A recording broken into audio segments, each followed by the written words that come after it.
بسم اللہ الرحمن الرحیم. میں ہوں اظہر نیاز اور پروگرام ہے شریعت آسان ہے. ہمارے ساتھ ہوتے ہیں مفتی محمد اسماعیل تورو اور پروگرام ہمارا ہوتا ہے شریعت آسان ہے. اس میں ہم زندگی کے مختلف مسائل کو حل کرتے ہیں اور یہ دیکھتے ہیں کہ کس طرح سے ہم آسان طریقے سے زندگی گزار سکتے ہیں اور یہ بہت مشکل نہیں ہے.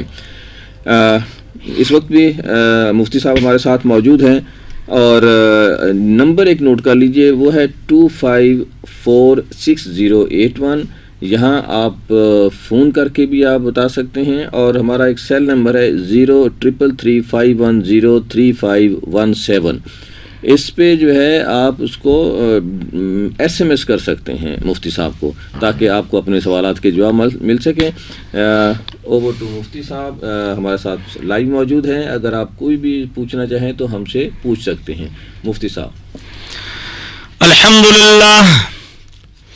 الحمدللہ الذی نحمده ونستعینه ونستغفره ونؤمن به ونتوکل علیہ ونعوذ باللہ من شرور انفسنا ومن سیئات اعمالنا من يهده الله فلا مضل له ومن يضلله فلا هادي له ونشهد أن لا إله إلا الله وحده لا شريك له ونشهد أن محمدا عبده ورسوله.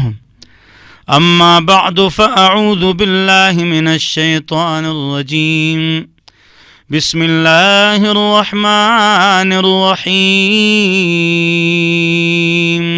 ذلك ومن يعظم شعائر الله فإنها من تقوى القلوب. وقال النبي صلى الله عليه وسلم القرآن حجة لك أو عليك. صدق الله مولانا العظيم وصدق رسوله النبي الكريم. يا رب صل وسلم دائما أبدا على حبيبك خير الخلق كلهم. هو الحبيب الذي ترجى شفاعته لكل هول من الأهوال مقتحم. میرے محترم اور مکرم بزرگوں، دوستوں اور ساتھیوں اور میری قابل احترام ماں اور بہنوں، آپ حضرات کے سامنے پیر اور جمعہ کو قرآن آسان ہے کے حوالے سے ہم حاضر ہوتے ہیں. درس قرآن 2 پارے مکمل ہو گئے اور منگل کے دن شریعت آسان ہے کے حوالے سے ہم حاضر ہوتے ہیں اور مختلف ٹاپک اور موضوعات کو ہم لیتے ہیں اور اس پر بیان کرتے ہیں. اللہ رب العزت مجھے اور آپ کو عمل کرنے کی توفیق نصیب فرمائے اور اللہ تعالیٰ ہماری کوتاہیوں کو اور گناہوں کو اور تقصیرات کو، دن کو یا رات کو، چھوٹے یا بڑے، ہم کو یاد ہوں یا نہ ہوں، اللہ سب کو معاف فرما دے. تو جو ہماری بات چل رہی تھی تو شرک اور بدعت کے موضوع پر ہم بات کر رہے تھے، اس پر تفصیلی گفتگو گزر گئی. آج عقائد کے جو دیگر مسائل ہیں ان کو بیان کریں گے، لیکن پچھلے جو 2 دروس ہوئے ہیں، ایک درس شرک کیا ہے، ایک درس بدعت کیا ہے، اس موضوع پر جو درس ہوئے ہیں ان 2 موضوعات پر، تو ان دروس کا خلاصہ سنا لیتا ہوں، پھر آگے چلتے ہیں انشاءاللہ. پہلی بات شرک کیا ہے؟ تو اللہ کی ذات یا اللہ کی وہ صفات جو اللہ کے ساتھ خاص ہیں، ان میں کسی کو اللہ کے ساتھ شریک ٹھہرانا یہ شرک ہے. ایک ہے کافر جو دین کا مکمل انکاری ہے، ایک ہے مشرک اور ایک ہے زندیق ملحد. تفصیل سے بتا چکا ہوں، جو نماز، روزہ، حج، زکوٰۃ ضروریات دین کی نئی تشریح کرے، بالکل نئی، ختم نبوت کی نئی تشریح کرے اور اسلام کو نقصان پہنچائے، وہ ہے زندیق ملحد. مشرک، کافر. منافق کی 2 قسمیں ہیں، ایک اعتقادی ایک عملی ہے. اعتقادی، دل میں کفر، منہ پر اسلام. قرآن میں جتنی آیات ہیں اس منافق کے خلاف ہے.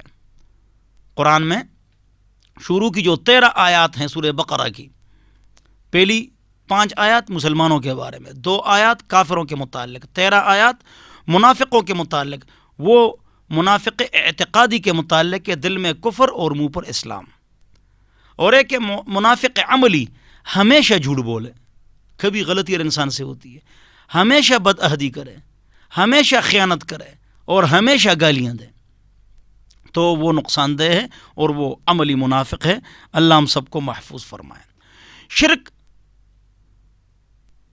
قرآن میں اللہ رب العزت کا ارشاد ہے کہ ان اللہ لا یغفر ان یشرک بہ ویغفر ما دون ذلک لمن یشاء، اللہ تعالیٰ شرک کو معاف نہیں فرماتے ہیں، اس کے علاوہ جو کچھ ہے اگر اللہ چاہے تو معاف فرما دیں گے۔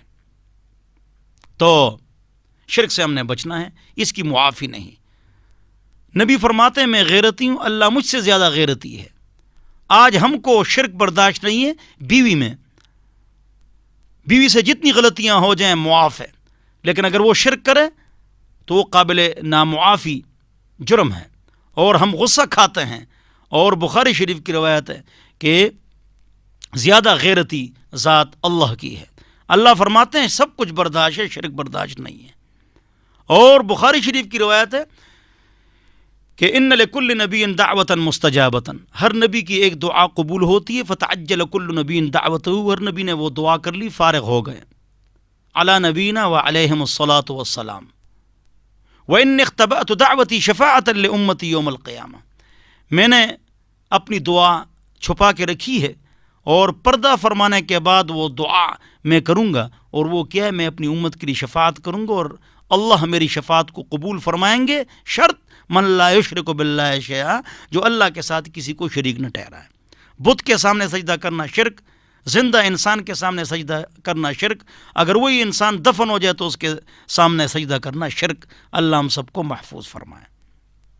بعض لوگ کہتے ہیں شرک نہیں ہے اور نہ شرک ہوگا، نبی علیہ السلام نے فرمایا، یہ بات جھوٹ ہے، غلط ہے۔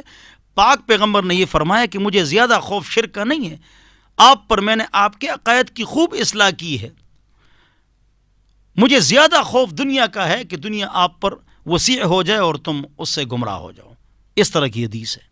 تو اللہ ہم سب کو شرک سے بچائے۔ شرکیات ہو رہے ہیں اور کہا جاتا ہے یہ شرک نہیں ہے، یہ شرک نہیں ہے، تو شرک کیا چیز ہے؟ ایک ہے بدعت، نبی علیہ السلام حوض کوثر پلائیں گے، لوگ پیتے جائیں گے، لوگ آتے جائیں گے، نبی علیہ السلام حوض کوثر پلاتے جائیں گے، کچھ لوگ آئیں گے، فرشتے ان کو اٹھائیں گے، نبی علیہ السلام فرشتوں کو کہیں گے کہ کیوں؟ فرشتے عرض کریں گے کہ یا رسول اللہ ما احدثوا بعدک ما غیروا بعدک، آپ کے بعد انہوں نے دین کے اندر نئی نئی چیزیں ایجاد کی ہیں، لہٰذا آپ کے ہاتھ کا حوض کوثر اب ان کو نہیں ملے گا۔ جس مسلمان کو نبی کی شفاعت چاہیے یا نبی کے ہاتھ کا حوض کوثر چاہیے، اس کے لیے شرک اور بدعت سے بچنا ضروری ہے۔ کہتے ہیں یہ شرک نہیں ہے اور یہ بدعت نہیں ہے، دن رات ان موضوعات پر بیانات ہوتے ہیں، یہ شرک نہیں ہے اور یہ بدعت نہیں ہے، تو بدعت اور شرک کس بلا کا نام ہے؟ اور کہتے ہیں کہ تم جو یہ بدعات کرتے ہو، اگر کسی اور کے ہاتھ پر کینسر کا پھوڑا ہے اور آپ کے ہاتھ پر بھی ہے، اور وہ آپ کو بتائے کہ آپ کے ہاتھ پر کینسر کا پھوڑا ہے، تو آپ اس کو یہ کہیں گے کہ اپنے کینسر کا علاج کرو، یا ڈاکٹر کے پاس بھاگ کے جائیں گے؟ دونوں قابل علاج ہے۔ یہ بات نہیں چلے گی کہ وہ جو بدعت کرتے ہیں اور یہ جو بدعت کرتے ہیں، نہیں، جو بھی بدعت کرے تو وہ غلط ہے، جو جماعت ہے، جو فرد ہے، اللہ ہم سب کو محفوظ فرمائے۔ سنت ایک ہوتی ہے، فرق، سنت ایک ہوتی ہے، بدعت میں اختلاف ہوتا ہے۔ ہر علاقے کی سنت ایک ہے، پگڑی ہے، داڑھی ہے، ٹوپی ہے، سنت کے مطابق لباس ہے، مسواک ہے، کسی کا اختلاف نہیں پوری دنیا میں۔ لیکن بدعت، ہر علاقے کی بدعت الگ الگ ہوتی ہے، بدعت میں اختلاف ہوتا ہے، بدعت جو ہوتی ہے اس میں تخصیص ہوتی ہے، بدعت ہر علاقے کی الگ الگ ہوتی ہے، اور کہیں ہوتی ہے بدعت، کہیں نہیں ہوتی ہے، کہیں وہ چیز ہوتی ہے، کہیں نہیں ہوتی ہے، اور سنت اتفاقی چیز ہوتی ہے اور کل امت کا اس پر اجماع اور اتفاق ہوتا ہے۔ وہ حضور اکرم صلی اللہ علیہ وسلم کا آخری عمل ہوتا ہے، چاہے کوئی عمل نہ کرے یا کرے، وہ مانتے ہیں، لیکن کوئی کیا بدعت کرتا ہے، کوئی کیا بدعت کرتا ہے۔ اللہ ہم سب کو بدعت سے محفوظ فرمائے۔ بدعت کیا چیز ہے؟ من احدث فی امرنا ھذا، جو ہمارے دین میں کوئی اضافہ کرے، دنیاوی اضافے نہیں، موٹر سائیکل، سائیکل، ہیلی کاپٹر اور پین، قلم، موبائل، یہ نہیں، دین میں اضافہ، دین میں زیادتی، جیسے کوئی مغرب کی نماز 3 رکعت ہے 4 رکعت شروع کر دے، عیدین کے لیے اذان نہیں، وہ عیدین کے لیے اذان دینا شروع کر دے، پابندی سے فرض کی جو 2 رکعتیں ہیں اس کے درمیان 4 رکعتیں اس نے پڑھ لی، 4 رکعتیں اس نے پڑھنی ہیں، اور وہ 2 رکعت پڑھ چکا تو عبدہ و رسولہ تک پڑھے گا، وہ پابندی سے جانا اللہم صلی پڑھنا شروع کر دے، تو اگر قصدن کرے تو نماز ٹوٹ جائے، غلطی سے کہے، بول دے، کہہ دے تو سجدہ سہو لازم آئے گا۔ عیدین کے لیے اذان ایک اچھا کام ہے، اور نبی علیہ السلام نے عیدین کے اذان سے منع بھی نہیں فرمایا ہے، لیکن دیا نہیں، عملاً ثابت نہیں ہے۔ لہٰذا یہ بات یہاں سے نکل گئی کہ یہ بھی ضرور نہیں ہے کہ نبی علیہ السلام کسی چیز سے منع کرے تب ہم منع ہوں گے اور نہیں ہوں گے، نہ، عیدین کی اذان سے منع نہیں ہے اور کام بھی اچھا ہے۔ لہٰذا ہر اچھا کام اچھا نہیں ہوتا ہے جو ہماری عقل میں وہ کام اچھا ہو، وہ اچھا کام اچھا ہے جو نبی علیہ السلام، صحابہ، تابعین اور تبع تابعین کے طریقے پر ہو، وہ کام کیا ہوتا ہے؟ اچھا ہوتا ہے۔ ہر اچھا کام اچھا نہیں ہوتا ہے، وہ اچھا کام اچھا ہوتا ہے جو نبی علیہ السلام، صحابہ، تابعین، تبع تابعین کے طریقے کے مطابق ہو، اور 220 ہجری سے پہلے وہ کام موجود ہو تو وہ کیا ہے؟ سنت ہے اور درست ہے۔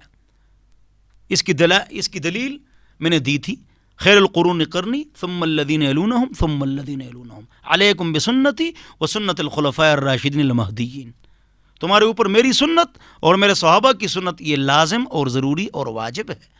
عثمان رضی اللہ عنہ نے اذان دی ہے جمعے کی دوسری، ابوبکر رضی اللہ عنہ حضور نے نہیں دی ہے، یہ بھی سنت ہے، بدعت نہیں ہے۔ کیوں؟ جو کام صحابہ، تابعین اور تبع تابعین کسی بھی زمانے میں ہوا ان زمانوں میں سے تو وہ بدعت نہیں ہے۔ لہذا امام بخاری فرماتے ہیں فثبت الامر علی ذلک، عثمان کے دور سے لے کر میرے دور تک 256 ہجری، 257 ہجری، اور امام بخاری کے دور سے لے کر آج تک مکہ اور مدینہ میں جمعے کی 2 اذانیں ہیں۔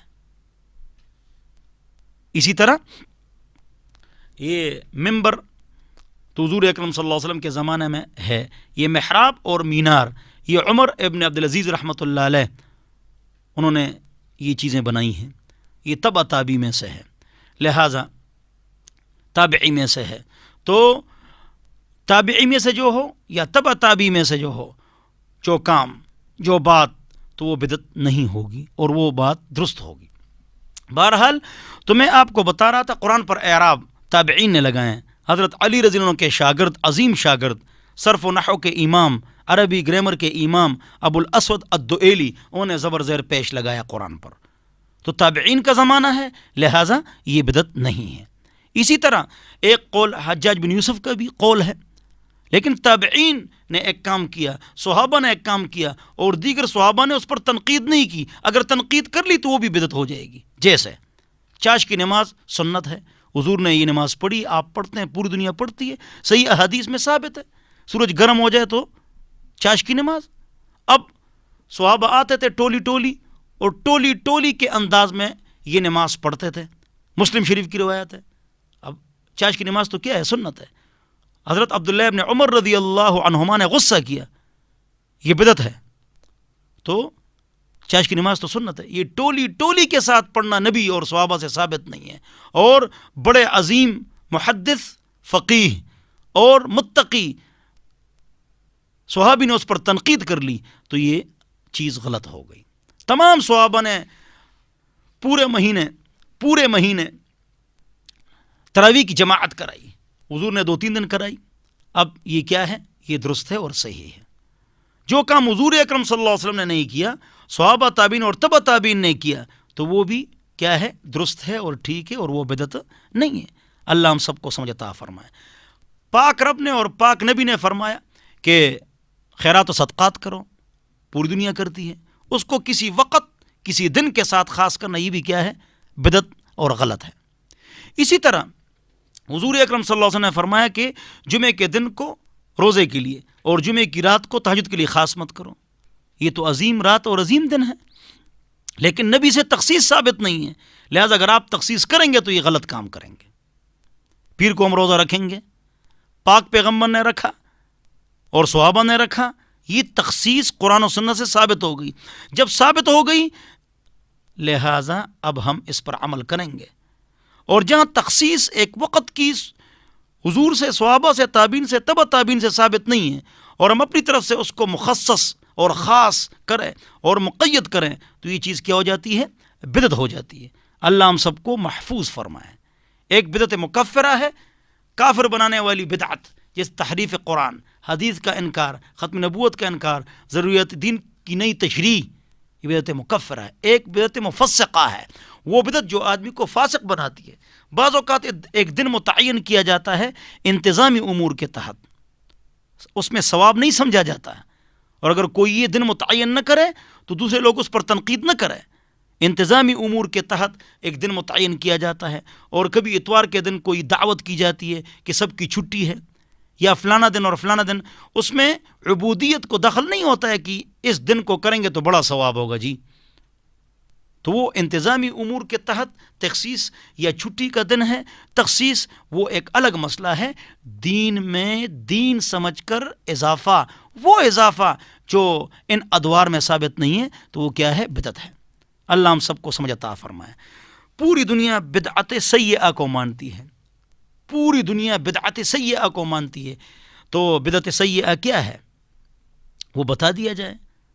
100 200 500 کتاب چھاپ لی جائے، بہت کتابیں لکھی جاتی ہیں، یہ بدعت نہیں ہے، یہ بدعت نہیں ہے، یہ بدعت نہیں ہے، یہ بدعت نہیں ہے. تو بدعت کون سی چیز ہے؟ عام مسلمان کہتے ہیں اتفاق ہونا چاہیے اور اختلاف نہیں ہونا چاہیے اور فرقواریت نہیں ہونی چاہیے.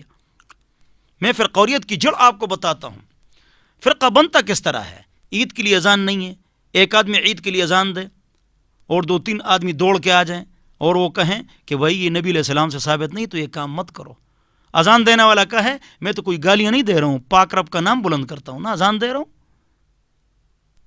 2-3 آدمی مؤذن کے ساتھ ہو جائے کہ بھائی چھپ ہو جاؤ مولویوں، اختلاف مت کرو، اذان ہی دے رہا ہے نا، کوئی گالیاں تو نہیں دے رہا ہے. فرقہ بن گیا، فرقہ بن گیا. تو جس نے اذان دی اس نے غلط کیا، جو 2 ساتھی اس کے ساتھ مل گئے وہ بھی غلط ہیں. کیوں؟ عیدین کے لیے اذان ہی نہیں ہے. کل امت کا اجماع ہے. تو ہر اچھا کام اچھا نہیں ہوتا ہے، وہ اچھا کام اچھا ہوتا ہے جو پاک پیغمبر، صحابہ، تابعین اور تبع تابعین کے زمانے میں ہو.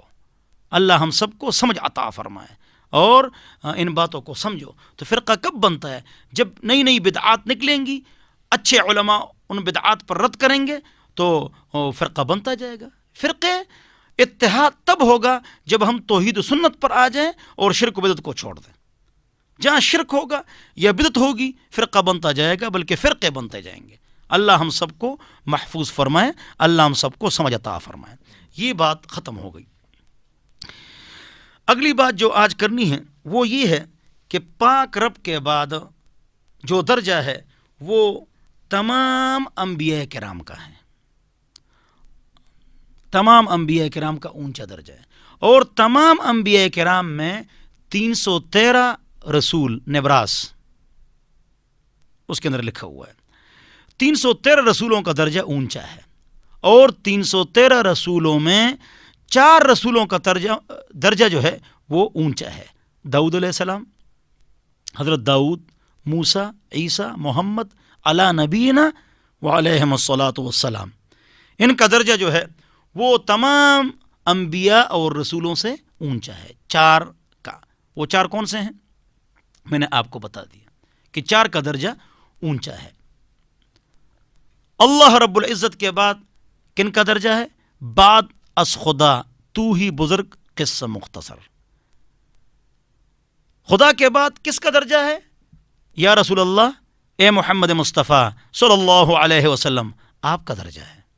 نبی علیہ السلام کا درجہ جو ہے وہ اللہ کے بعد ہے. بعد از خدا تو ہی بزرگ قصہ مختصر. یہاں جو ضروری نقطہ ہے وہ سمجھنا چاہیے. دیکھو انبیاء رسل کی تعداد کتنی ہے؟ 1,24,000. صحابہ کی تعداد کتنی ہے؟ 1,24,000. دونوں کی تعداد 1,24,000 ہے. اب تمام جو اونچے رسول ہیں وہ کتنے ہیں؟ 313. یہ بہت زبردست علمی نقطہ ہے. 313. اور اونچے صحابہ کون ہیں؟ 313 بدری. ادھر بھی 1,24,000، ادھر بھی 1,24,000. ادھر بھی 313 رسول اونچے، یہاں بھی 313 بدری صحابہ اونچے. پھر ادھر بھی 4 اونچے، محمد، داؤد، موسیٰ، عیسیٰ علی نبینا و علیہم الصلاۃ والسلام. یہاں بھی 4 اونچے، ابوبکر، عمر، عثمان اور علی. اور عجیب بات یہ ہے کہ بنی اسرائیل کے جو آخری پیغمبر ہیں ان کا کیا نام ہے؟ حضرت عیسیٰ. اس کے شروع میں کیا آتا ہے؟ عین. اور ادھر بھی چاروں کے نام میں عین آتا ہے. ابوبکر عبداللہ، عمر عین، عثمان عین، علی عین. ادھر بھی 1,24,000، ادھر بھی 1,24,000. ادھر بھی 313 اونچے، ادھر بھی 313 اونچے. ادھر بھی 4 اونچے، ادھر بھی 4 اونچے. اس لیے اللہ نے فرمایا تلک الرسل فضلنا بعضهم علی بعض. تیسرا پارہ پہ لکیر. وہ سارے انبیاء اور رسل اونچے ہیں اور بعضوں کو بڑی فضیلت ہے. وہ کون کون سے ہیں؟ 313 اور 4 اور پھر محمد پاک صلی اللہ علیہ وسلم. ادھر کتنے اونچے ہیں؟ 313. 313 میں کون اونچے ہیں؟ 4. وہ 4 کون سے ہیں؟ ابوبکر، عمر، عثمان، علی رضی اللہ عنہم. اب عجیب بات سنو.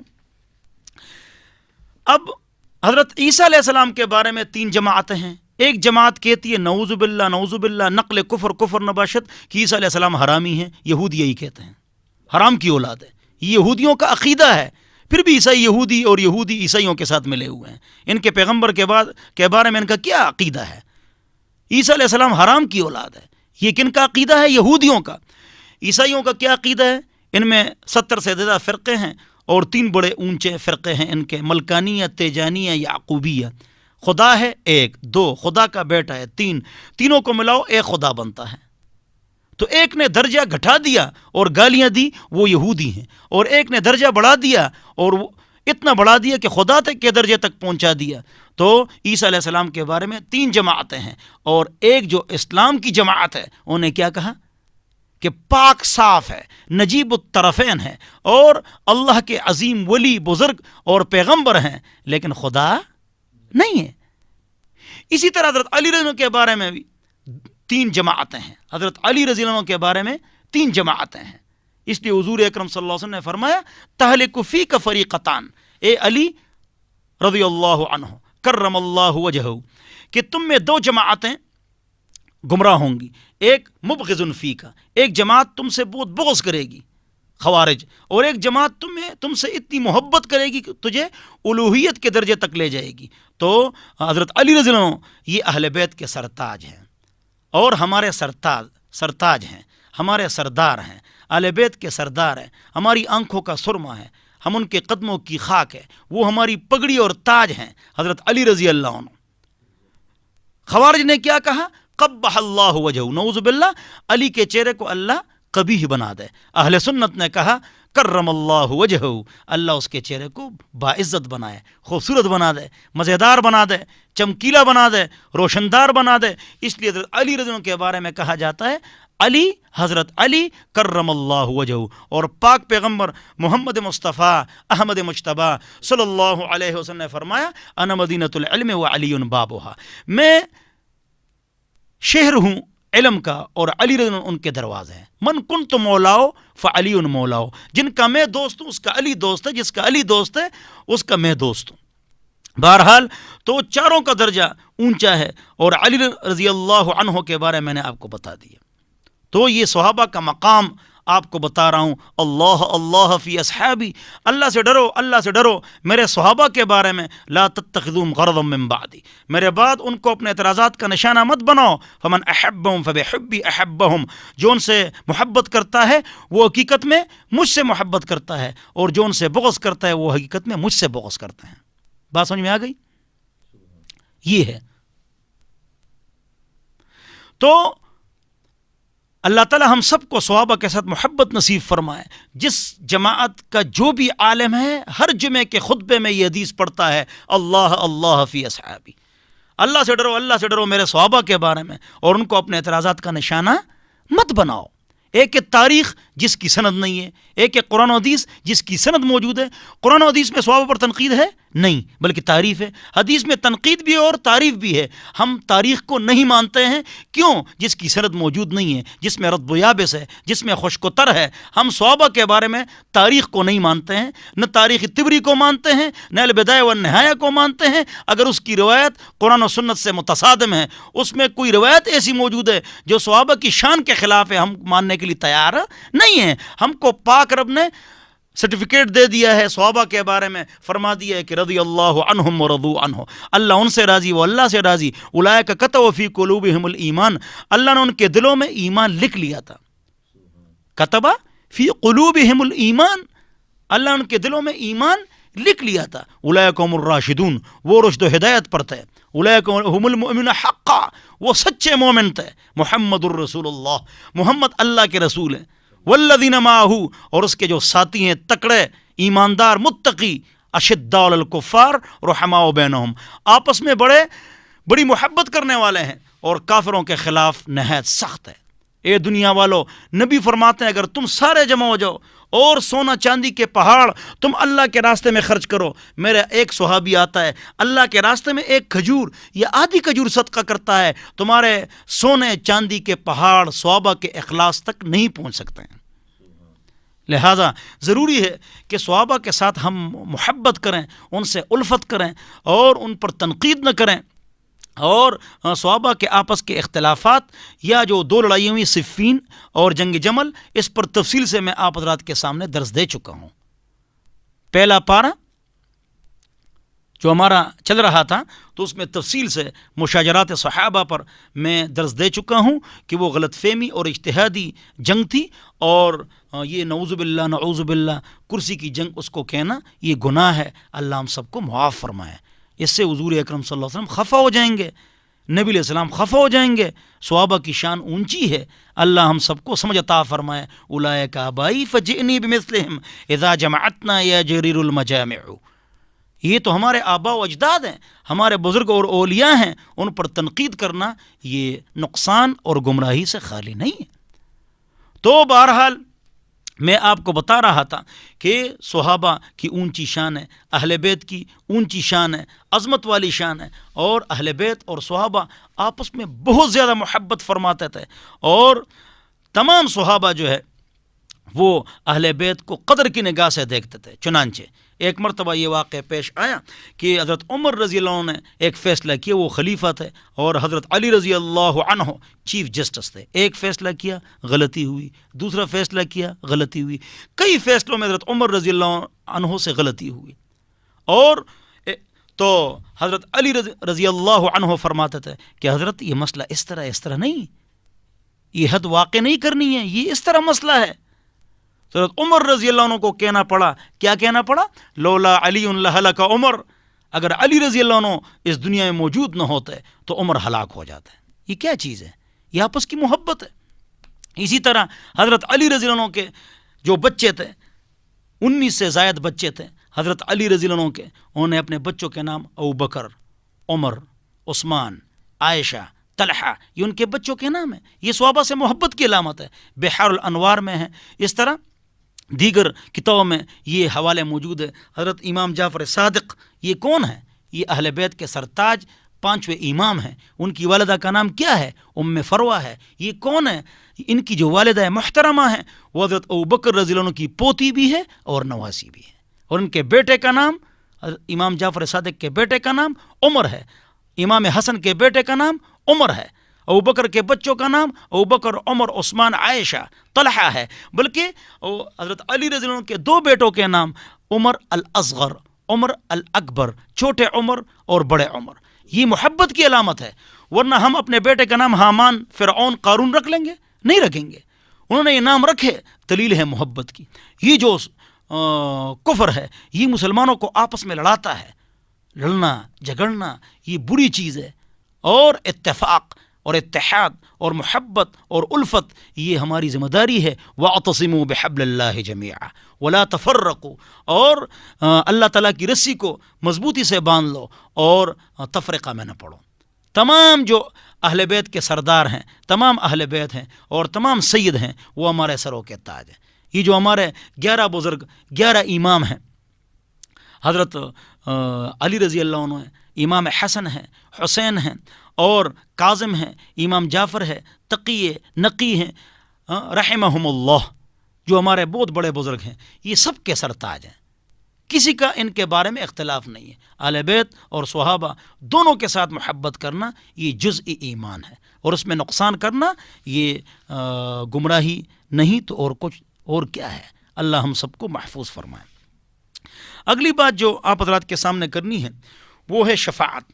شفاعت نبی بھی فرمائیں گے، رسول بھی فرمائیں گے، پاک محمد صلی اللہ علیہ وسلم بھی فرمائیں گے، اولیاء بھی فرمائیں گے، حافظ بھی فرمائیں گے، شہید بھی فرمائیں گے، عالم بھی فرمائیں گے۔ شہید 70، حافظ 10، عالم 100، اور نبی لا تعداد شفاعت کریں گے۔ شرط یہ کہ شرک نہ ہو اور آدمی گناہوں پر نادم ہو۔ یہ شفاعت کا مسئلہ ہے، شفاعت صغرا اور شفاعت کبرا۔ اسی طرح اگلی بات جو ہے، عقائد کے مسائل چل رہے ہیں، خلیفہ کون ہوگا؟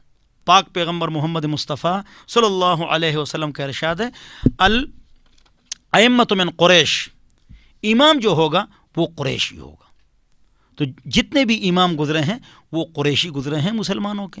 جہاں پر قریشی نہیں گزرے ہیں تو وہ بھی غلط نہیں ہے، اس مسئلے کو سمجھیے۔ جیسے خلافت عثمانیہ ترکی کی، ہماری خلافت تھی اور 35-36 حکمران گزرے ہیں، تو خلافت عثمانیہ کو عثمانیہ اس لیے نہیں کہتے ہیں کہ حضرت عثمان رضی اللہ عنہ کی اولاد میں سے ہیں، ان کا 35-36واں جو دادا تھا وہ عثمان تھا، یہ مطلب ہے۔ اب وہ کیا تھے؟ عجمی تھے، لیکن انہوں نے حکومت کی ترکی پر، آدھے یورپ پر، پورے عرب پر انہوں نے حکومت کی ہے، تو وہ تو قریشی نہیں تھے۔ جواب یہ ہے کہ حضور اکرم صلی اللہ علیہ وسلم کے الفاظ کو سمجھیے۔ حضور اکرم صلی اللہ علیہ وسلم کے الفاظ آدھے سنائے جاتے ہیں، پورے نہیں۔ پورے الفاظ اس طرح ہے، الائمۃ من قریش، امام جو ہوگا وہ قریشی ہوگا، لیکن شرط یہ ہے ما اقام الدین، اگر وہ دین کو کیا کریں؟ قائم کریں، قائم کر سکے اور پکڑیں۔ اگر کوئی اور آ جائے جو قریشی نہ ہو اور وہ مسلمانوں کا سربراہ بن جائے تو وہ سربراہ بن سکتا ہے، بشرط یہ کہ اقامت دین کر لے۔ اللہ ہم سب کو خلافت اور شورى نصیب فرمائے۔ بہرحال تو خلیفہ کیسے ہوگا، اس پر تو 3 دروس آپ حضرات کے سامنے درس قرآن 2 پارے کے آخر میں چلیں گے انشاءاللہ، اور آپ سنیں گے۔ اگلی بات جو ہے، جو بعض علماء کرام سٹیج کا موضوع اس کو بنا لیتے ہیں، اور یہ خطرناک بات ہے، اور یہاں یہ بات کرنی چاہیے، اور خصوصاً علماء کو اور عموماً عوام کو سمجھانا چاہیے۔ مثلا کہتے ہیں، پوچھتے ہیں مردے سنتے نہیں سنتے ہیں، تو ایک جواب تو یہ کہ جب مر جائیں گے تو پتہ لگ جائے گا کہ مردے سنتے ہیں یا نہیں سنتے ہیں۔ ایک حضرت مولانا عطا اللہ شاہ بخاری رحمۃ اللہ سے کسی نے پوچھا کہ مردے سنتے ہیں نہیں سنتے ہیں، انہوں نے فرمایا کہ زندہ نہیں سنتے ہیں، تو انہوں نے فرمایا زندہ نہیں سنتے ہیں، مردہ کیا سنے؟ ہاں، تو انہوں نے جواب دے دی کہ بھائی اصل موضوع کی طرف آؤ، آخرت کی فکر کرو اور دین کی فکر کرو، فجر کی نماز کی فکر کرو۔ اس پر ایک لطیفہ یاد ہے، ایک مولوی نے تقریر کی ایک مسجد میں کہ مردے سنتے ہیں، دوسرے مولوی صاحب نے تقریر کی کہ مردے نہیں سنتے ہیں۔ تو لطیفہ سنا رہا ہوں، تو بات جب ختم ہو گئی تو دونوں مولوی نائی کی دکان میں آ گئے بال کٹوانے کے لیے، سنت بنانے کے لیے۔ حجام نے اور نائی نے ان سے پوچھا، مولوی صاحبان یہ بتاؤ کہ بالوں میں سانس ہے یا نہیں ہے؟ اگر تم کہو کہ اس میں سانس ہے، جب میں بال کو کاٹتا ہوں تو درد کیوں نہیں ہوتا ہے؟ اور اگر تم کہو کہ اس میں سانس نہیں ہے، ہاں، تو یہ بڑھتے کیوں ہیں؟ دونوں مولوی صاحبان خاموش ہو گئے۔ تو نہیں نے کہا بس خدا رہا، جب مر جائیں گے تو پتہ لگ جائے گا کہ مردے سنتے ہیں یا نہیں سنتے ہیں۔ اب یہ بات کرو کہ قبر میں جس چیز کی ضرورت ہے اس موضوع پر بولو۔ اللہ ہم سب کو سمجھ عطا فرمائے۔ تو حضرات علماء کرام کو چاہیے کہ ان موضوعات کو عوام کے سامنے ٹچ نہ کریں۔ یہ جو میں پڑھ رہا تھا سید سلیمان ندوی صاحب، ان کی ایک عبارت پڑھ رہا تھا کہ جب امت کیفیات میں بحث کرے گی تو یہ گمراہ ہو جائے گی۔ عوام سے زیادہ اہل علم اس جملے کو زیادہ سمجھیں گے۔ جب امت کیفیات پر بحث کرے گی تو یہ گمراہ ہو جائے گی۔ اعمال کی طرف آؤ، فجر کی نماز پڑھنی ہے انشاءاللہ، گانے بجانے سے بچنا ہے انشاءاللہ، اور تہجد کی نماز پڑھنی ہے انشاءاللہ، اللہ کے سامنے رونا ہے انشاءاللہ۔ نہ، مردے سنتے ہیں نہیں سنتے، اور مردے کی جو کیفیت ہے زندگی کی وہ کیسی ہے، اس کی کیا ہے کیفیت ہے۔ اللہ نے نبی علیہ السلام نے معراج کی رات اللہ سے ملاقات کی تھی، جی کی تھی، کس طرح کی تھی، کیفیت کیا تھی؟ ایک آدمی نے مجھ سے پوچھا کہ نبی نے اللہ سے ملاقات معراج کی رات کی تھی؟ میں نے کہا ہاں۔ کہہ رہے کس طرح کی تھی؟ میں نے کہا فجر کی نماز پڑھی ہے؟ کہہ رہے نماز تو نہیں پڑھی ہے۔ رات کو ڈرامہ دیکھتے ہو؟ جی ہاں دیکھتا ہوں۔ میں نے کہا گناہوں سے بچو، شاباش، جاؤ اپنا کام کرو، اللہ ہم سب کو سمجھ عطا فرمائے۔ تو یہ بات بالکل ٹھیک ہے کہ نوافل پر تقریر نہیں ہے، اللہ کے سامنے رونے پر تقریر نہیں ہے، گانے بجانے کے آلات پر تقریر نہیں ہے، بے پردگی پر تقریر نہیں ہے، مردے سنتے اور نہیں سنتے۔ حضور اکرم صلی اللہ علیہ وسلم کی حیات، اب پوری امت کا اجماع ہے کہ حضور اکرم صلی اللہ علیہ وسلم حیات ہیں۔ اب کہاں حیات ہیں، کس طرح حیات ہیں، قبر میں ہیں، اوپر ہیں، کس طرح ہے، ان کیفیات میں پڑھنے سے امت نقصان میں مبتلا ہو جاتی ہے۔ حتی الامکان ان چیزوں کو سٹیج کا موضوع نہیں بنانا چاہیے۔ حضور اکرم صلی اللہ علیہ وسلم کا جو جسم مبارک ہے وہ پھول کی طرح پاک، صاف اور تر و تازہ قبر میں موجود ہے، اور تمام انبیاء کے اجسام مبارکہ وہ پاک، صاف، پھول کی طرح تر و تازہ، خوشبودار ادھر موجود ہے۔ کیفیات پر بحث مت کرو، اللہ ہم سب کو سمجھ عطا فرمائے۔ بہرحال اگلی بات جو آپ حضرات کے سامنے کرنی ہے وہ ہے عذاب قبر۔ عذاب قبر، یہ بات آپ حضرات کے سامنے کرنی ہے۔ تو عذاب قبر حق ہے، کل امت کا اجماع ہے کہ قبر کا عذاب کیا ہے، حق ہے، اس میں کسی عالم کا پوری دنیا میں اختلاف نہیں ہے۔ بعض لوگ عذاب قبر کو مانتے نہیں ہیں۔ دو قسم کے لوگ ہیں، ایک وہ لوگ ہیں نعوذ باللہ من ذالک جو یہ کہتے ہیں کہ انسان مر گیا اور قیامت کو اٹھے گا، اس کے درمیان والی زندگی میں کوئی راحت اور الم کا تصور نہ قبر کے گڑھے میں ہے اور نہ برزخ میں ہے۔ یہ لوگ گمراہ تر لوگ ہیں، اور یہ ایک عرب میں کہیں ایک آدمی ہوگا۔ کچھ لوگ جو نا اختلاف کرتے ہیں کہ عذاب کہاں ہوتا ہے، تو قبر کا جو عذاب ہے تو یہ حق ہے اور یہ سچ ہے، اور اس میں اختلاف نہیں کرنا چاہیے۔ چنانچہ اللہ تعالیٰ قرآن میں فرماتے ہیں کہ کیف تکفرون باللہ، تم اللہ کا کیوں کر انکار کرتے ہو؟ کیف تکفرون باللہ ہے وکنتم امواتا، اور تم اس دنیا میں نہیں تھے۔ امواتا سے مراد معدوم تھے۔ فاحیاکم، تمہیں ماں کے پیٹ میں 120 دن کے بعد زندگی دے دی روح پھونک کر۔ ثم یمیتکم، پھر تمہیں موت دیں گے، جس طرح ہم مریں گے۔ ثم یحییکم، پھر تمہیں زندگی دیں گے۔ اس پر توجہ کرو، ثم یحییکم سے کیا مراد ہے؟ آگے تو موجود ہے، آگے پڑھیے، ثم، ادھر بھی ثم ہے، ثم الیہ ترجعون، پھر اللہ کی طرف تم لوٹائے جاؤ گے۔ تو وہ تو آخرت کا عذاب یا سزا یا راحت، ثم الیہ ترجعون میں آخرت کی بات آ گئی۔ وکنتم امواتا، تم معدوم تھے۔ ثم یحییکم، پھر تمہیں زندگی دی ماں کے پیٹ میں۔ ثم یمیتکم، پھر تم موت دیں گے اللہ تعالیٰ۔ آگے کیا ہے؟ ثم یحییکم، یہ ایک زندگی ہے۔ اب اس زندگی کی کیفیت کیا ہے؟ برزخی ہے، قبر میں اوپر نیچے، وہ ایک الگ موضوع ہے، لیکن قبر کی راحت اور عذاب کا تذکرہ اس میں موجود ہے، ثم یحییکم، ورنہ آگے موجود ہے نا ثم الیہ ترجعون۔ بعض لوگ کہتے ہیں حساب و کتاب تو ابھی شروع ہی نہیں ہوا ہے، تو قبر میں مار پٹائی کیسے؟ تو اس کا جواب تو آسان ہے، ایک ہے حساب کتاب تو شروع ہے، اس کا جواب ایک عقلی ہے، حسی ہے، کہ جب ایک چور کو پولیس والے پکڑتے ہیں تو اس کی پٹائی کرتے ہیں، گاڑی میں پھینکتے ہیں، تھپڑ رسید کرتے ہیں، ایک یہ سزا، پھر کمرے میں بند کر کے ان کو مچھر کاٹتے ہیں، یہ الگ سزا، پھر عدالت میں ان کے خلاف کیس چلتا ہے اور پھر ان کے اوپر سزا سنائی جاتی ہے۔ تو ایک گھر سے نکالتے وقت اس کی پٹائی، ایک حوالات میں رکھتے ہوئے، اور ایک عدالت میں جب اس پر سزا سنا دی جائے۔ یہ تین چیزیں ہو گئی نہیں ہو گئی؟ تو ایک ہے یضربون وجوہہم وادبارہم، قرآن میں ہے کہ جب روح لی جاتی ہے تو فرشتے ان کی پٹائی کرتے ہیں، اور النار یعرضون علیہا غدوا وعشیا، صبح شام فرعونیوں کو آگ پر پیش کیا جاتا ہے۔ ویوم تقوم الساعۃ ادخلوا آل فرعون اشد العذاب، یہ صبح شام فرعونیوں کو آگ پر پیش کیا جاتا ہے۔ یہ کیا ہے؟ عذاب قبر ہے۔ اور اس کے بعد ثم یردون الی اشد العذاب ثم ادخلوا آل فرعون اشد العذاب۔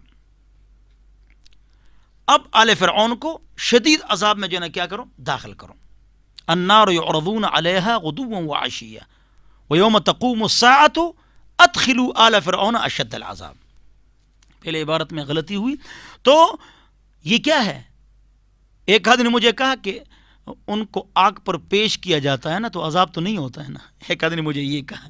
میں نے کہا اللہ کے بندے، سجی کو آگ پر پیش کیا جاتا ہے نا. سجی جو مرغی کی ہوتی ہے وہ آگ پر پیش کی جاتی ہے نا، اس کا کیا حشر ہو جاتا ہے مرغے کا. تو اسی طرح جہنمیوں کو جو جہنم کے بعد میں مستحق ہوں گے تو قبر میں ان کی سزا شروع ہو جاتی ہے. ان کو صبح و شام آگ پر پیش کیا جاتا ہے. فرعونیوں کو، ہم کو تو نظر نہیں آتا ہے جی، فرعون کا جسم تو میوزیم میں پڑا ہوا ہے جی. تو اللہ نے اس کا جواب خود دے دیا ہے نا کہ عقل کے ترازو میں ان چیزوں کو مت تولو. وَأَنْتُمْ لَا تَشْعُرُونَ،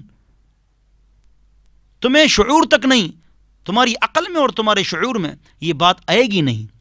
بعض لوگ کہتے ہیں وہ مردہ جانا ختم ہو جاتا ہے یا مچھلی کھا جاتا ہے. تو اس کا جواب بخاری شریف میں موجود ہے کہ ایک آدمی نے کہا اپنے بچوں کو نبی علیہ السلام کے زمانے سے پہلے، جب میں مر جاؤں تو مجھے جلا دو، میری راکھ اڑا دو. انہوں نے اس طرح کر لیا تو اللہ تعالیٰ کا ارشاد ہے بخاری شریف، فجمعہ اللہ، اللہ نے اس کی راکھ کو جمع کر دیا اور اس کو کہا آپ نے ایک کام کیوں کیا؟ یا اللہ میں بڑا گناہ گار تھا آپ کے ڈر کی وجہ سے. فغفر لہ، اللہ نے اس کے گناہوں کو معاف کر دیا. راکھ کو جمع کرنا کیا ہے؟ بخاری شریف کیا ہے؟ اللہ کی معافی کیا ہے؟ سورہ یاسین پڑھیے، بالکل اسی طرح کے الفاظ سورہ یاسین میں ہیں. کس طرح؟ آپ کو پتہ ہے قیل ادخل الجنہ، حبیب نجار کو انہیں قتل کر دیا. قال، مقتول ہونے کے بعد، شہید ہونے کے بعد، قال، وہی حبیب نجار کہتا ہے یا لیت قومی، کاش میری قوم کو پتہ لگ جائے، بما غفر لی ربی، کہ اللہ نے کس طرح میرے گناہوں کو معاف کر دیا، وجعلنی من المکرمین، اور اللہ نے مجھے باعزتوں میں سے رکھا ہے. گناہوں کا معاف کرنا اور باعزتوں میں سے رکھنا یہ کیا چیز ہے؟ یہ راحت و علم دونوں باتیں قرآن سے باقاعدہ ثابت ہیں.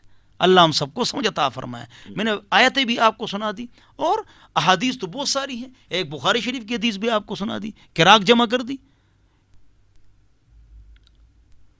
اذا وضع المیت فی قبری اتوا ملکان، جب میت کو قبر میں رکھا جاتا ہے دو فرشتے اس کے پاس آتے ہیں، فیقعدانہ او یجلسانہ، اس کو بٹھاتے ہیں، فیقولان لہ، اور اس کو کہتے ہیں من ربک ومن نبیک وما دینک، یہ کیا چیز ہے؟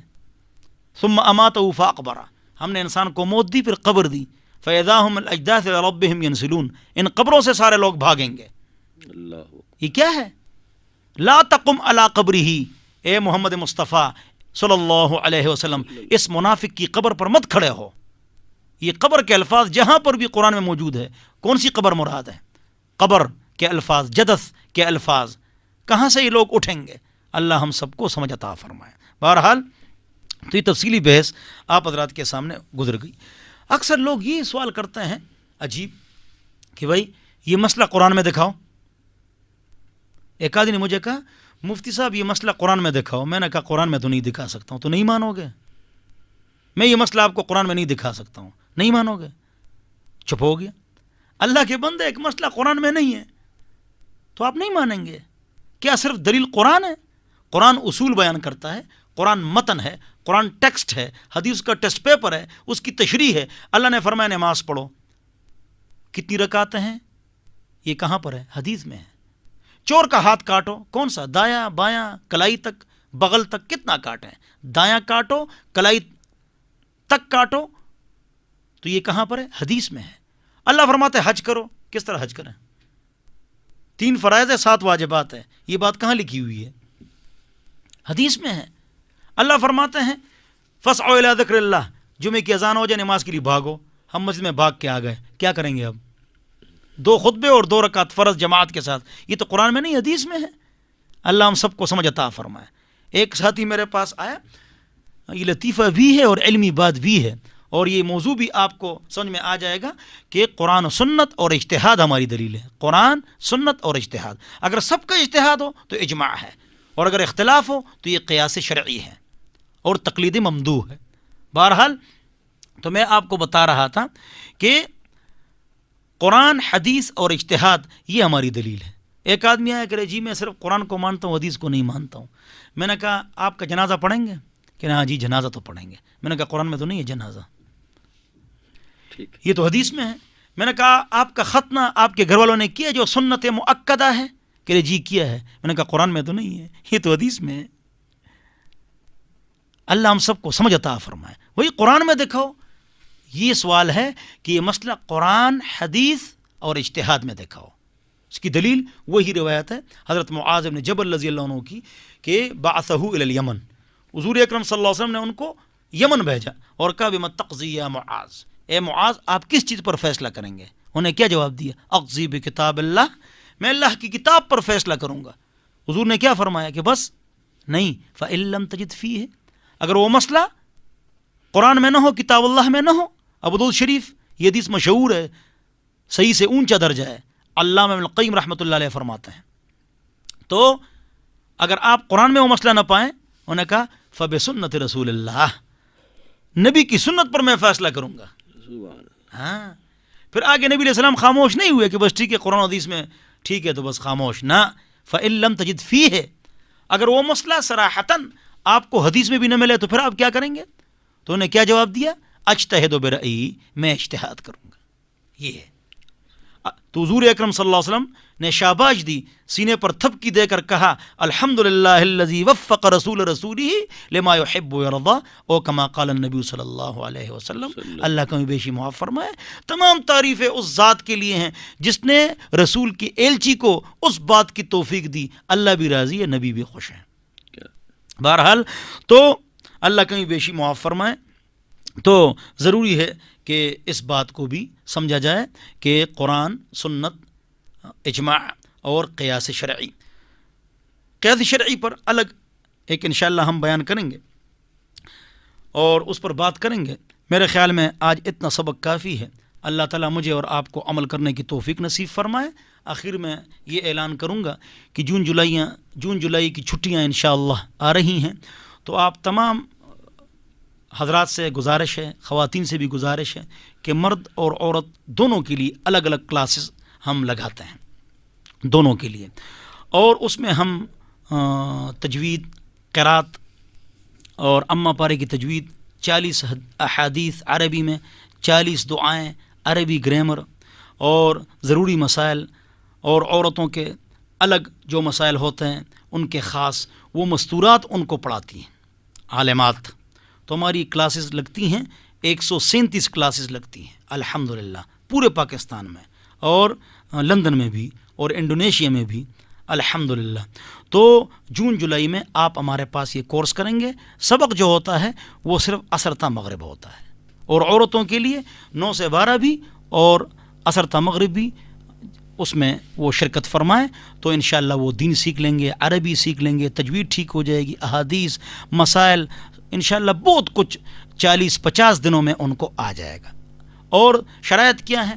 10 سال سے لے کر 120 سال تک ہر فرد، ہر مرد اور عورت اس میں شریک ہو سکتے ہیں، جو لکھنا پڑھنا جانتے ہیں اور اس میں شریک ہو سکتے ہیں. اور یہ کورس مفت ہے، نکاح مفت، فتویٰ مفت، دم مفت، کورس مفت. مفتی صاحب سبحان اللہ، ہاں کوئی فیس نہیں ہے. یہ تو مفتی صاحب کا سب مفت. نکاح مفت، فتویٰ مفت، دم مفت، کورس مفت. اگر اس کی فیس صرف 5 روپے لوں نا تو لاکھوں روپے ہیں نا. بہرحال تو آپ اس میں شرکت فرمائیں گے، اور یہ نیٹ پر جو ہے نا پوری دنیا میں ہم اس کو انشاءاللہ یہ کورس نیٹ پر ڈالیں گے، اور آپ کے جہاں جہاں رشتہ دار ہوں تو وہ اس سے استفادہ لے سکتے ہیں اور اس کورس میں آپ شرکت فرمائیں گے. یہ ہے 40، 50، 60 روزہ کورس. اس میں 7 کتابیں ہم پڑھاتے ہیں، مرد عورتیں اس میں شریک ہو جائیں. ٹھیک ہے انشاءاللہ. ایک کورس ہمارا ہے ڈپلومہ ان شریعت، 3 سالہ کورس. اس میں 75 ساتھی پڑھ رہے ہیں. موبائل کا ڈائریکٹر الحمدللہ، البرکہ بینک کا چیف، اور موٹروے پولیس کے آفیسر، اس طرح دنیا دار اور دفتر والے اور دکانوں والے وہ حضرات ہمارے پاس پڑھ رہے ہیں. یہ جو کورس ہے اس کے جنا 3 سیمسٹر ہے، 7 مہینے کے. اس میں قرآن، حدیث، فقہ، اصول قرآن، اصول حدیث، اصول فقہ اور عربی گرامر، لینگویج اور تجوید اور قرات یہ ہم پڑھاتے ہیں. صبح آؤ 9 بجے تک، صبح 9 بجے تک پڑھائی ہے، صبح سے لے کر فجر سے لے کر 9 بجے تک. یا اگر اس ٹائم نہیں آ سکتے ہو تو مغرب تا عشاء اور عورتوں کے لیے یہ کورس ڈپلومہ ان شریعہ صرف اور صرف 3 بجے سے لے کر مغرب تک. تو ان کورسوں میں آپ شریک ہو جائیں اور دین آپ سیکھیں. اللہ ہم سب کو قرآن و سنت پر چلنے کی توفیق نصیب فرمائے. وآخر دعوانا ان الحمدللہ رب العالمین. بہت شکریہ مفتی محمد اسماعیل تورو صاحب ہمارے ساتھ تھے اور ہمارا پروگرام تھا شریعت آسان ہے، اسے اپنے لیے مشکل نہ بنائیں. ہم کچھ سوالات ہیں ان کے جوابات آپ کو ابھی پیش کریں گے. مفتی صاحب آپ کو پھر بتا دوں کہ آپ اس کے علاوہ بھی ان ٹیلی فون نمبروں پر اپنے سوالات جو ہیں ہمیں لکھوا سکتے ہیں، اور وہ ہیں 25468081. جہاں آپ لکھوا دیتے ہیں تو ہمارے پاس سوالات لکھے رہتے ہیں، اور جب بھی مفتی صاحب آتے ہیں تو ہم ان سے پوچھ کر آپ کی خدمت میں پیش کر دیتے ہیں. ان سوالات کو ان سے پوچھ لیتے ہیں. مفتی صاحب کا براہ راست سیل نمبر ہے 033351033517. یہاں آپ SMS کر سکتے ہیں 033351033517. اس وقت کچھ سوالات ہیں جو میں چاہوں گا کہ مفتی صاحب سے پوچھ لیے جائیں. نوید احمد اسلام آباد سے پوچھتے ہیں جی کہ عشرہ مبشرہ کن صحابیوں کو کہا گیا ہے؟ بسم اللہ الرحمن الرحیم. نوید بھائی، عشرۃ مبشرۃ بالجنہ، 10 افراد ایسے ہیں جن کو دنیا میں پکی خوشخبری دی گئی ہے کہ وہ جنت میں جائیں گے. پاک پیغمبر نے فرمایا ابوبکر فی الجنہ، عمر فی الجنہ، عثمان فی الجنہ، علی فی الجنہ، طلحہ فی الجنہ، زبیر فی الجنہ، عبد الرحمن فی الجنہ، سعد فی الجنہ، سعید فی الجنہ. یہ افراد جنت میں جائیں گے. اب ان افراد پر باقاعدہ کتاب آئی ہے، تو آپ حضرات کسی بک سینٹر میں جائیں اور کتاب کا پوچھیں کہ عشرہ مبشرہ پر کتاب دے دو، وہ آپ کو اردو میں کتاب دے دیں گے انشاءاللہ. بہت شکریہ جی. ابو حمزہ راول پنڈی سے پوچھتے ہیں کہ اجماع صحابہ اور بدعت میں کیا فرق ہے؟ پہلی بات تو یہ کہ اجماع تو حجت ہے اور حجت شرعی ہے، اور یہ حجت شرعی ہے، اس پر بھی اجماع ہے. ومن یبتغی غیر الاسلام دینا فلن یقبل منہ. اور مسلمانوں کے علاوہ کوئی اور راستہ کوئی اختیار کرے تو یہ کیا ہے؟ غلط ہے. لن یجتمع امتی علی ضلالہ، لن تجتمع امتی علی الضلالہ. میری امت جو ہے نا وہ گمراہی پر جمع نہیں ہو سکتی، اور امت سے مراد عوام نہیں بلکہ اہل علم اور خواص مراد ہے. تو اجماع ایک الگ چیز ہے، اور بدعت جو ہے وہ تو میں نے تفصیل سے ابھی آپ کو بتا دی اور آپ نے سن لیا.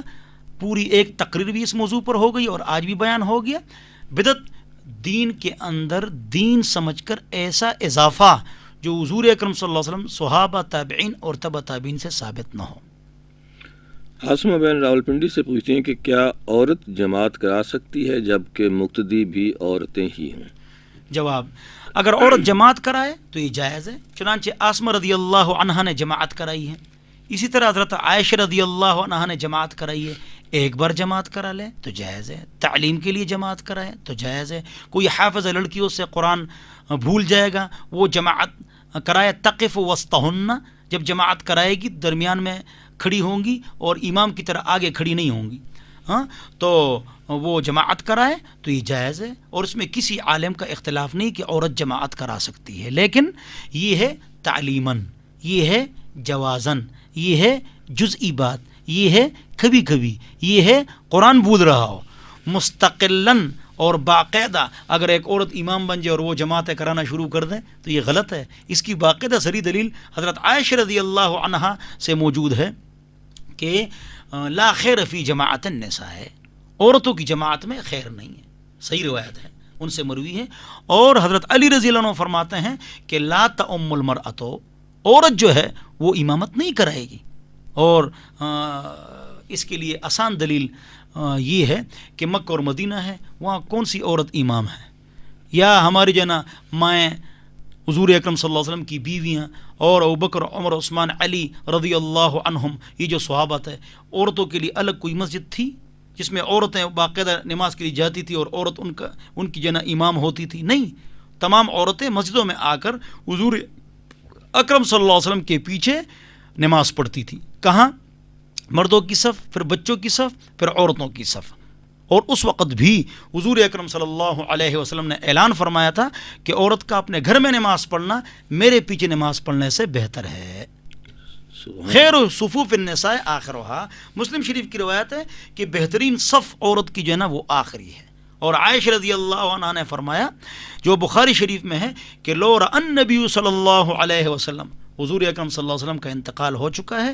بعض عورتیں مسجد میں آتی تھیں، اگر حضور اکرم صلی اللہ علیہ وسلم عورتوں کی یہ روش دیکھ لیتے جو ہو رہی ہے، بخاری شریف عائشہ رضی اللہ عنہ سے روایت ہے، لمنعہن کما منعت نساء بنی اسرائیل، تو ان کو منع فرماتے جس طرح بنی اسرائیل کی عورتوں کو مسجد میں آنے سے منع کیا گیا. عبد القادر بھائی راولپنڈی سے پوچھتے ہیں کہ حجاج بن یوسف نے جو قرآن مجید پر اعراب لگائے تھے کیا یہ بھی بدعت میں شامل ہے؟ میں نے آپ کو بتا دیا نا کہ یہ تابعین اور تبع تابعین کا دور تھا اور اس میں یہ بدعت نہیں ہوتی، تفصیل سے میں سمجھا چکا ہوں آپ کو. مشتاق صاحب پوچھتے ہیں کہ جب کوئی غریب آدمی مسجد میں جاتا ہے تو کوئی آدمی اسے سلام نہیں کہتا، جب کوئی امیر آدمی مسجد میں جاتا ہے تو سب اس کو سلام کہتے ہیں. بالکل زبردست بات کی ہے مشتاق بھائی، اللہ تعالیٰ ہم سب کو سمجھ عطا فرمائے. کہ میں نے اپنے گھر میں یہ کہا ہوا ہے گھر والوں کو کہ جب غریب عورت آئے نا تو اس کے سامنے 2 تکیے رکھو، اور جب مالدار آ جائے تو اس کے سامنے 1 تکیہ رکھو. میں نے یہ گھر میں کہا ہوا ہے کہ مالدار کے لیے 1 تکیہ، غریب کے لیے 2 تکیے. خیرات اسلام میں جائز ہے. میں نے پھوپھی کے پیچھے خیرات کی 17 دیگ پکایا، میں نے کارڈ تقسیم کیے.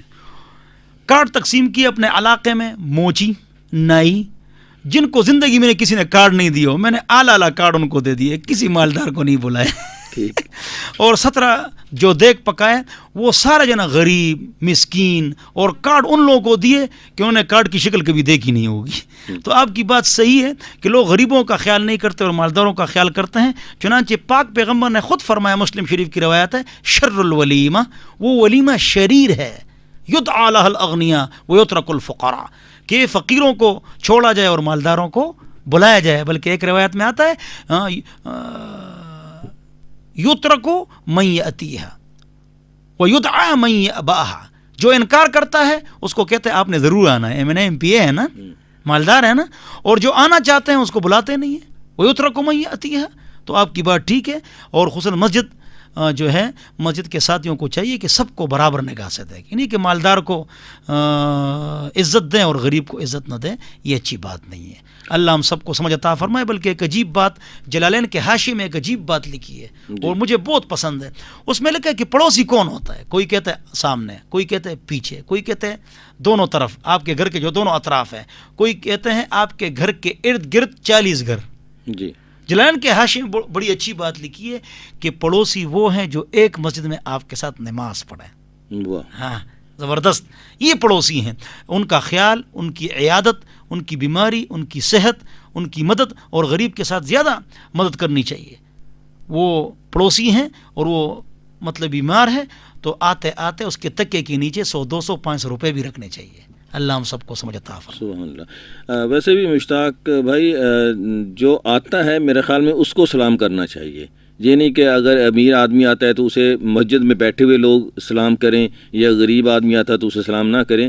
امیر آدمی مسجد میں آتا ہے تو امیر آدمی کو ہی پہل کرنی چاہیے، اور اسی طرح سے اگر کوئی غریب آدمی آتا ہے تو غریب آدمی کو ہی پہل کرنی چاہیے. یہ توقع نہیں کرنی چاہیے کہ دوسرا مجھے سلام کرے، چاہے وہ امیر ہو یا چاہے وہ غریب. لیکن لوگ نماز نہیں پڑھ رہے ہوں، تلاوت نہیں کر رہے ہوں. بعض لوگ نماز پر کھڑے ہوتے ہیں، آدھی مسجد ایک آدمی آ جاتا ہے السلام علیکم. اللہ، لوگ نماز پڑھ رہے ہیں بھائی، اپنی حاضری مت لگواؤ، جاؤ 2 رکعت نفل پڑھو بھائی. تو یہ تو یہ مسجد کے آداب تو اپنے الگ ہیں، لیکن ویسے بھی عام محفل میں بھی جو آنے والا ہے اسے سلام کرنا چاہیے. اور بلکہ اس پہ کبھی بات کریں گے کافی سارا کہ سلام کسے پہل کرنی چاہیے، چھوٹے کو، بڑے کو، امیر کو، یعنی بات کرتے کہ جو سوار ہو اس کے پیدل کو کرنا چاہیے. اور اس طرح سے جی حافظہ بچی امامت کرے تو گھر کے افراد اس میں شرکت کر سکتے ہیں. ہاں جی، میں نے بتا دی نا، حافظہ لڑکی امامت کرے، درمیان میں کھڑی ہو جائے، گھر کے افراد ان کی اقدام میں کھڑے ہو جائیں، لیکن اعلان نہ لگائے اور پورے محلے کو جمع نہ کریں. اور یہ بھی نہیں کہ معمول بھی نہیں ہو سکتا. مطلب یہ نہیں کہ 5 جماعت آپ پڑھ رہے ہوں، معمول ثابت ہی نہیں. ہاں، کبھی آپ چاہیں کہ جی چلیں حافظہ بچی ہے تو اسے قرآن بھول نہ جائے تو اسے سن لیتے ہیں، تو اس طرح کی کچھ چیز تو ہو سکتی ہے. اس طرح سلیم بھائی پوچھتے ہیں کہ میں نے قرآن پر ہاتھ رکھ کر قسم کھائی تھی کہ میں نے اپنی بھابھی سے کبھی بات نہیں کروں گا. تو اس کا کفارہ بتا دیں. باقاعدہ اس کی حدیث موجود ہے. نبی علیہ السلام نے فرمایا من حلف علی یمین ورأى غیرها خیرا منها فلیأت بالذی هو خیر ثم لیکفر عن یمینہ. اگر ایک آدمی ایسی قسم کھائے جو غلط ہو کہ ماں سے فلانے سے اس سے بات نہیں کروں گا یا فلانے کو نقصان پہنچاؤں گا، نبی علیہ السلام فرماتے ہیں وہ قسم توڑو اور کفارہ ادا کرو. وہ قسم توڑو اور کفارہ ادا کرو. تو آپ ان کے ساتھ بات چیت جو ہے نا وہ جاری رکھیں، یعنی جو ضروری بات چیت ہو. تفصیل بتاتا ہوں بھابھی اور دیور کا. تو قسم توڑ دیں، اور اس طرح 3 دن سے زیادہ تعلقات خراب کرنا یہ درست نہیں ہے اور صحیح نہیں ہے. اور بعد میں آپ کفارہ دے دیں. 10 مسکینوں کو کھانا کھلانا، آج کل 700 روپے بنتے ہیں، وہ غریب کو دے دو. باقی بھابھی جو ہے اس سے پردہ ہے. ہاں نہیں کہاں ہے چابی فلانا کام، وہ تو ٹھیک ہے. ہنسی، مذاق، اختلاط، اکیلے پن، اس کے ساتھ سفر، یہ بھابھی کے ساتھ ناجائز ہے. بھابھی سے شادی جائز ہے جب بھائی مر جائے یا بھائی طلاق دے دے.